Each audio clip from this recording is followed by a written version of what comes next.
9 disadvantages of buying a pre-construction project, what some might also refer to as building a brand new home. Hey you guys, my name is Mohit and I'm a licensed realtor here in Calgary. And throughout the years of me buying and selling, I witnessed many clients get into their first and brand new homes, spec homes, and so many other scenarios. In this video, I've piled up the list of things most buyers are unaware of or that come to a surprise when they're buying brand new. So let's talk.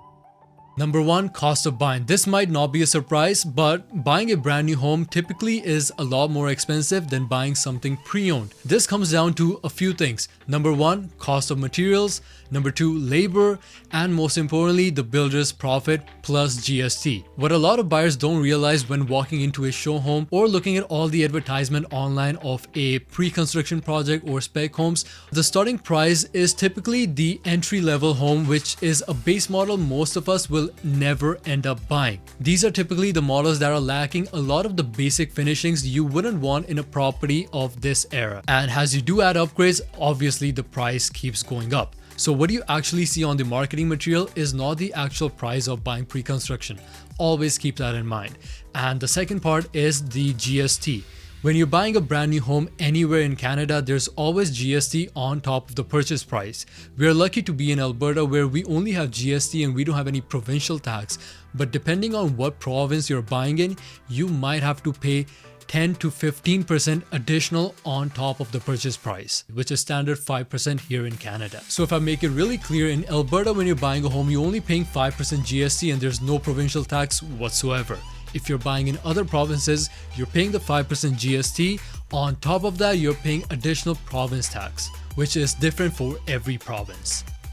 Number 2, cost after closing. You see, when you're buying a brand new house, there's a lot of costs associated after closing that a lot of buyers are unaware of. Something as simple as putting the blinds on, the lawn care, putting the grass in your front lawn, building a deck, building your fences. These are small little expenses that we don't really account for when we're building brand new. And if you only really add the bare minimum of, let's say, 5 grand for building the deck, another 5 grand for your lawn, another 5 grand for your blinds, another 5 grand for your fences, you see where I'm going with this. The cost adds up pretty fast. And let's be honest, in today's time, it's really not possible to build a deck or get your fencing done just for 5 grand. So the cost would typically be a lot higher. On the other hand, if you're buying a pre-owned home, even if it's just a couple years old, you'll most likely have your lawn care, your decks, your fencing, everything would be done for you. You might even be lucky enough to get a concrete pad in the back, some sprinkler systems, and in some cases, even security system.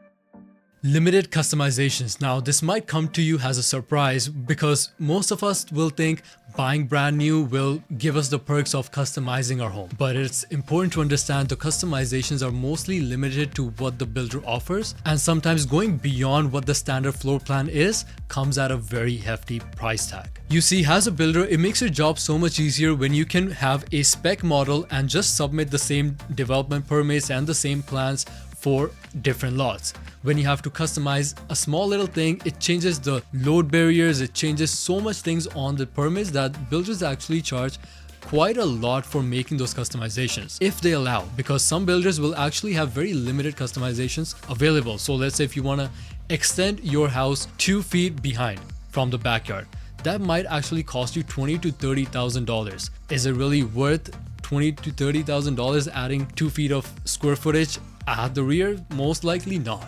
Or sometimes I have buyers who want to build a additional bedroom on the main floor, or sometimes they want to have a worship place dedicated on the main level or the upper level.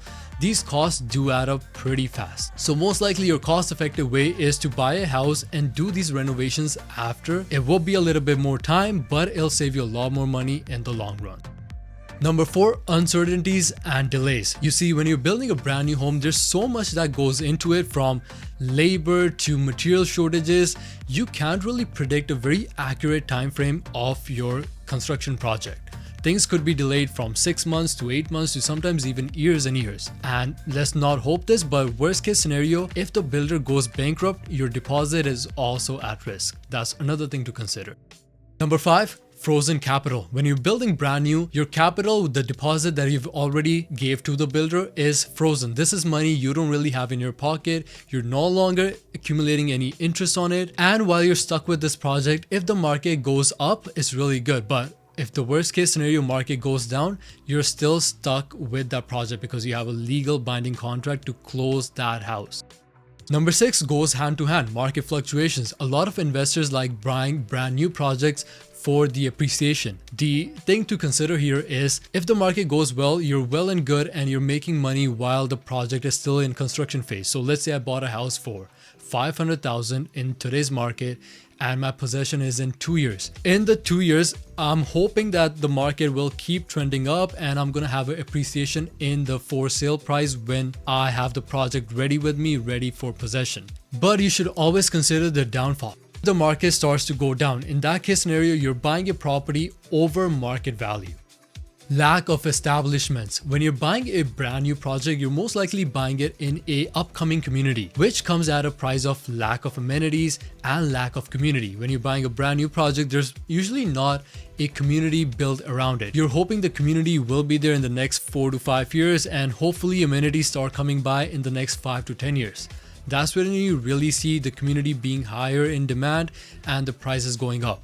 But until the amenities are really there, like schooling, grocery stores, gas stations, your appreciation might be very limited. And you wouldn't really be able to enjoy the full community vibe until these amenities and these infrastructures are within the community. And along with lack of establishments, you're also dealing with potential dust and potential construction crew always in the neighborhood because of more houses being built. Quality control and defects. When you're buying a brand new home, you are hoping that everything is done by code and done professionally. But the honest fact is there's so much trademans involved in a project that there might be some quality defects or things that were missed out on. Not intentionally, but things that were just not noticed that you might find out a couple years after possession or sometimes even years and years after possession. Or sometimes these might be small little things that might be a bigger problem in the long run. Here in Canada, I've noticed you truly understand the property after the property has lived through a couple cycles of winter. So most likely within the 2 to 3 years of cycling back from summer to winter, winter to summer is when you really get an idea of the property or any defects or any problems that might arise. And lastly, not a disadvantage but a precaution of not using a realtor. When you're buying a brand new construction, it's very important to have a realtor represent you in the transaction. First of all, it costs you absolutely nothing. And second of all, the realtor will be there to make sure you're buying the right model at the right price. They're able to negotiate for you and they're able to guide you on value productive upgrades, renovations, future resale value, and so much other potential things at no additional cost to you. That's correct, no additional cost to the buyer. So if you're looking to buy a pre-construction project or would like to discuss about buying a pre-owned home here in Calgary or surrounding areas, give me a call and I'll be happy to chat. Once again, my name is Mohit and I'll see you in the next one.